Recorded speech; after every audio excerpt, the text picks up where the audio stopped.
The sirens weren't on. They didn't need to be. The hum of fluorescent lights over the BP gas station buzzed lazily in the still night air, casting pale yellow light over the concrete. It was 9:43 p.m. on a Tuesday, one of those evenings where the world felt half asleep. The roads were mostly empty. The sky, deep and ink-black, was scattered with just a few faint stars, barely visible through the soft orange haze of the city. The gas station was quiet except for the rhythmic beeping of the pump and the occasional clink of the fuel nozzle tapping against the metal tank. Jamal Carter stood beside his sleek black sedan, the driver's door open, his gym bag resting in the passenger seat. He was dressed in a plain charcoal hoodie, gray sweatpants, and worn sneakers that had seen a few too many runs through his neighborhood. His earbuds dangled from his neck, and he softly hummed Sam Cooke's "A Change Is Gonna Come" under his breath as he unscrewed the cap on a bottle of water. He looked like any other tired man winding down a long day. In truth, he was coming from a late-night pickup basketball game with some former law school friends, a weekly ritual they clung to like religion. Jamal wasn't flashy. He didn't wear designer clothes or drive a car that screamed importance. But there was something in the way he moved, measured, confident, self-contained, that hinted at discipline and education. A certain earned calm. Inside the gas station, the cashier, an elderly Pakistani man named Mr. Hashim, waved at him warmly. Jamal gave a slight nod in return. They had spoken before mostly about the Lakers or the weather or the price of gas. Small-town conversations in a city that often felt like it forgot its own people. Jamal turned toward the cooler. Reaching for an energy drink, his guilty pleasure on nights like these. When the headlights flooded the windows, he didn't react at first. He was used to squad cars. They patrolled the area often. Crime wasn't rampant here, but it lingered, like smoke in forgotten corners. It wasn't until he saw both officers step out, hands hovering near their belts, that something inside him shifted. He froze, still gripping the can. "You in the gray hoodie," one of the officers barked from behind him.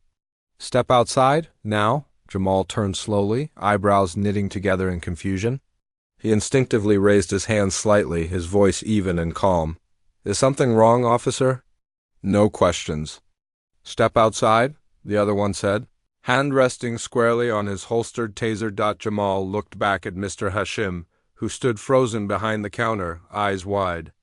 A single bag of chips fell from the shelf behind him, landing with a soft crinkle that seemed deafening in the moment. Jamal stepped out. His shoes hit the pavement with a quiet crunch of gravel.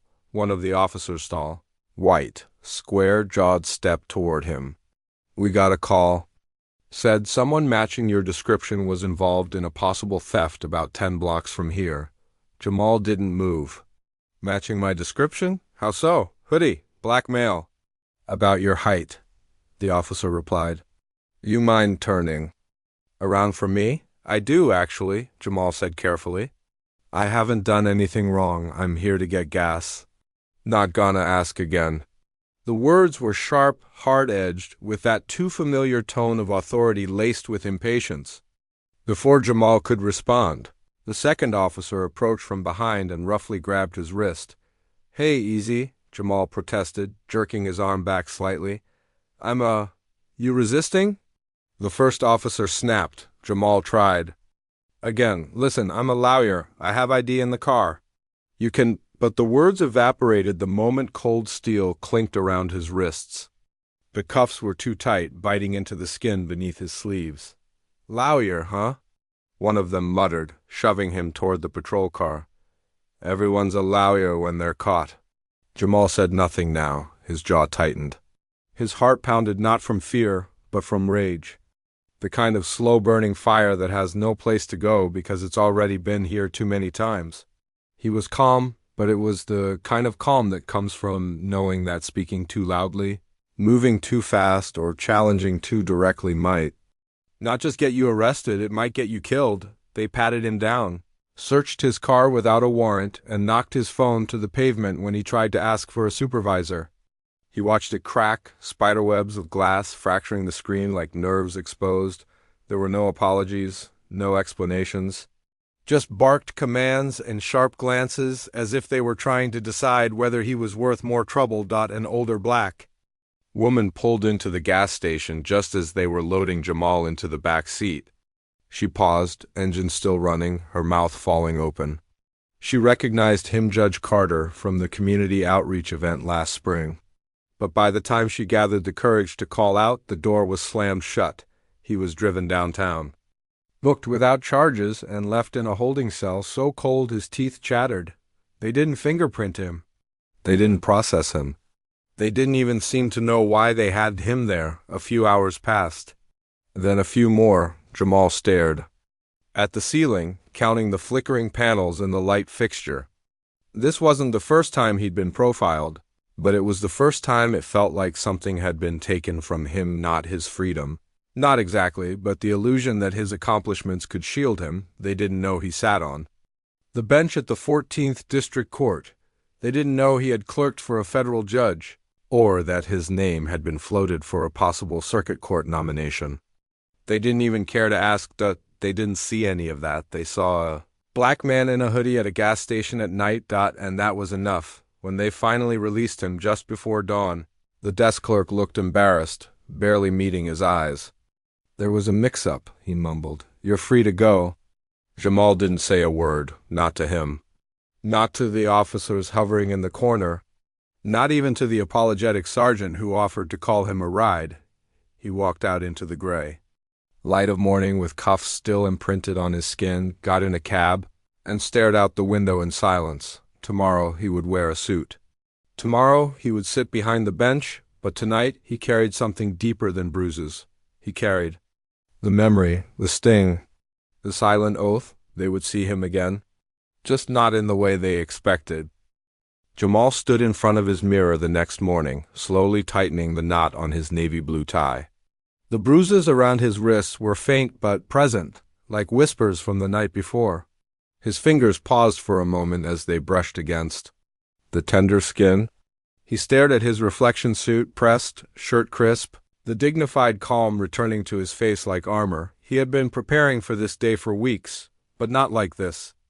This was supposed to be a standard Session 2 motions to dismiss, a family custody mediation, and a case involving 2 officers accused of unlawful detainment. A case like dozens he had presided over before. But now everything about it felt different. He didn't need to look at the docket to know the names. He had memorized them in the back seat of the cruiser while the city lights blurred past the window like a silent movie. Officer Kyle Brenner and Officer Mark DEKS. His courtroom was on the 3rd floor of the district courthouse, tall windows casting sharp columns of morning light across the marble floor. It was a building designed to inspire respect, even fear, but not justice. Jamal had always known that. You couldn't legislate dignity. You could only practice it. As he walked past the security guards at the entrance, a few of them nodded. To him, none of them knew. Not yet. By 10 a.m., the courtroom was packed. Word had spread 2 officers facing charges, possible community protests looming, whispers of civil suits if things weren't handled properly. Reporters lined the back row, notebooks open, lenses focused.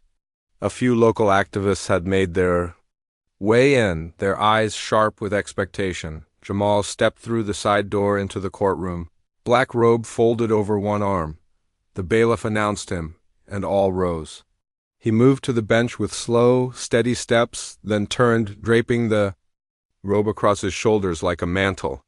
When he sat, the room fell into silence.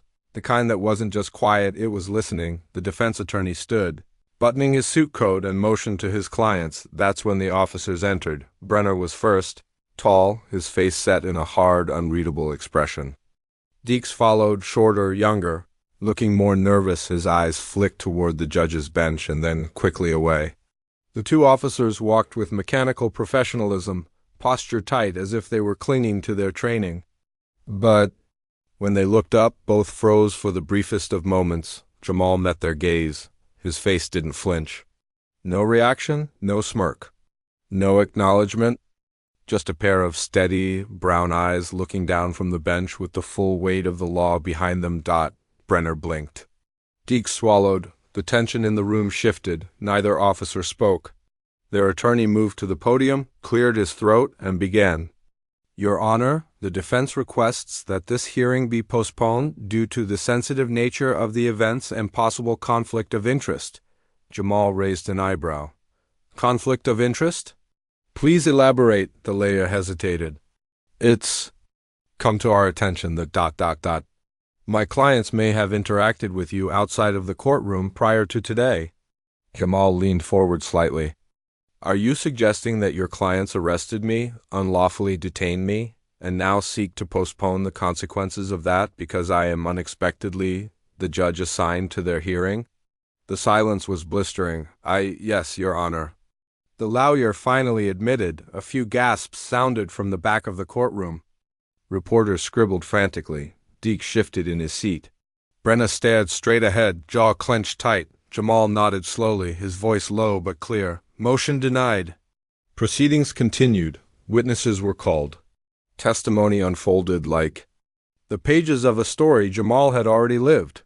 A dispatcher confirmed the call they had received, an anonymous tip about a black man in a hoodie near a convenience store.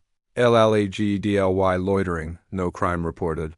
No suspect description beyond vague generalities. Body cam footage was played. The room watched as Jamal's calm, steady voice was met with immediate hostility. They heard him identify himself as a lawyer. They heard his request for a supervisor ignored. They watched the phone fall and shatter, heard the steel of the handcuffs snap shut. They saw it all. A woman testified, Mrs. Olivia Knox, a retired school principal who had seen the incident from her parked car across the lot. She told the courtroom what she had witnessed, her voice shaking with emotion. They didn't ask him anything. They didn't let him explain. He didn't do anything. He was just ... That was enough for them. The prosecution rested their case, and then it was the defense's turn. Brenner took the stand, voice firm but defensive. We followed procedure. We received a call about a possible suspect. You received a vague report of a black man wearing a hoodie. The prosecutor interrupted. You didn't confirm identity. You didn't ask questions. You jumped straight to arrest. We were doing our jobs, Brenner said. We acted on the information we had. You didn't detain a suspect. You detained a man buying gas. You detained a judge. Brenner's face twitched, but he said nothing. Deeks, when it was his turn, was less composed. He stammered, apologized, said he hadn't recognized Jamal, said he was under pressure. Jamal sat through it all, expression unreadable, hands folded neatly on the bench. He didn't interrupt. He didn't comment. But his silence spoke louder than any question could. After closing arguments, Jamal asked both legal teams to approach. Before we move to deliberation, I'll make one statement. For the record. They returned to their seats. Jamal looked out over the courtroom. His voice, when it came, was low but unshakably clear.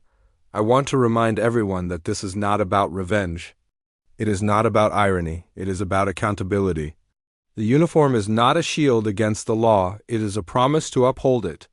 And when that promise is broken, especially against the vulnerable, there must be consequences. He let the words hang. For years, people who look like me have been stopped, questioned, searched, and arrested not for what they've done, but for who they are. Last night, I was one of them. Today, I'm their judge. He paused, gaze locked on Brenner and Deeks. This is justice, not vengeance. And then he banged the gavel once, sharp and final. The courtroom exhaled, but beneath the surface, the fire continued to burn. Not in anger, but in purpose. Jamal had returned to the place where his dignity had been stolen. And now, he was taking it back, not with fury, but with law. With truth. The room was quiet, so quiet you could hear the slight creak of wood when someone shifted in their seat. Jamal sat behind the bench, eyes scanning the room, weighing every face, every breath. Before him, the two officers stood again, flanked by their attorney. Their uniforms, still crisp and pressed, seemed to droop under the weight of the moment. They no longer looked proud. They no longer looked certain. He waited before speaking, letting the silence expand, not to punish, but to allow space for reflection, for the courtroom. For the city.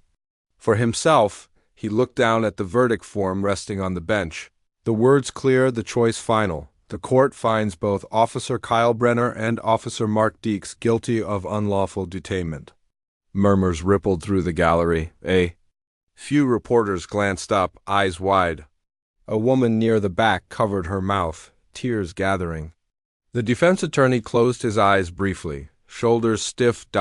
Jamal continued, his voice even, controlled, but charged with something deeper, something that pulsed beneath each word like an unspoken hymn. You swore an oath to protect and serve. But you acted out of assumption, not law. Out of bias, not evidence. And in doing so, you did more than detain an innocent man. You exposed a wound that this city tries so hard to pretend is healed. He stood slowly, removing his glasses. His eyes met theirs, not with rage, not with vengeance, but with piercing clarity. I stood in that cell for hours, not as Judge Carter, not as a member of the bar, not even as a citizen with rights. I stood there as no one. Because to you, I was just a black man in a hoodie at a gas station. I was a silhouette, a threat, an easy story you didn't bother to fact-check. He took a slow breath, and the courtroom waited with him. I'm not going to sentence you to prison, he said at last. Not because you don't deserve it, but because I want you to understand something far harder to carry than time behind bars shame. You will serve a 6-month suspension without pay. During that time, you will undergo intensive racial bias training and complete 500 hours of community service in the very neighborhoods. You've spent your careers patrolling like enemy territory. Neither officer moved. Deeks looked like he might collapse. Brenner clenched his jaw, the last mask of defiance cracking just slightly. But that's not where this ends, Jamal added. You will also be required to attend and publicly speak at 2 forums on police reform and racial profiling, hosted by local community leaders. You will tell your story. You will not be allowed to forget this happened. And you will not be allowed to hide behind your badge to escape it. He sat again, placing the glasses gently on the bench. You may not have seen me that night, but now the entire city sees you. The gavel came down. A soft, singular echo, court adjourned. As the courtroom slowly began to empty, Jamal remained seated. People passed by him, some offering nods, others quick glances of admiration or apology. Olivia Knox, the school principal who testified, lingered near the railing, eyes moist. She mouthed a quiet, "Thank you," before exiting. He took his time. Rising, when he stepped into his chambers, he didn't collapse. He didn't break. He simply closed the door and breathed, the weight of justice and memory sitting on his chest like a silent passenger. Later that afternoon, he walked down the courthouse steps into a humid summer breeze. The sky had cleared and the sun glinted. Off the building's tall windows, a crowd had gathered outside. Not a protest, something quieter, reverent, a community watching to see what justice looked like when it finally wore the right face. Reporters surged forward. But Jamal lifted a hand. "No statements," he said. One voice called out anyway. "Judge Carter, do you feel like justice was served?" He turned slowly, choosing his words with care. "I don't feel anything," he said. "Justice isn't a feeling. It's a decision. One we make every day, especially when it's hard, especially when it costs something." Another reporter pushed forward. "Some people are calling this poetic justice. Is that how you see it?" Jamal looked past them, beyond the flash of cameras, to the city stretching out before him, its cracked sidewalks, its broken systems, its tired people still hoping that maybe, just maybe, tomorrow would be different. "No," he said. "Poetry is beautiful. What happened to me wasn't. What I did today wasn't beautiful either. It was necessary." He started down the steps, each footfall measured. As he reached the sidewalk, a young man approached him, barely 20, wearing a hoodie similar to the one Jamal had worn that night. "You really a judge?" the young man asked. "I am." The kid nodded slowly, like he was still trying to believe it. "I saw the hearing online. What you said, it meant something." Jamal looked at him. Really looked at him. "What's your name?" "Marcus." "You stay out of trouble, Marcus." "I try, but you know, Jamal did know. He extended his hand. Marcus shook it, hesitating for just a second as if the gesture alone felt surreal. Then he smiled, small, guarded, but real. As Jamal turned to leave, Marcus called out, "Hey, ... Thanks for making them see us." Jamal paused. "They didn't just see you," he said over his shoulder. "They saw themselves, and now they have to live with it." He walked toward his car, the sun casting his shadow long behind him. The bruises on his wrists had begun to fade, but the memory hadn't. It never would, and maybe that was the point, because sometimes justice isn't loud. It isn't swift.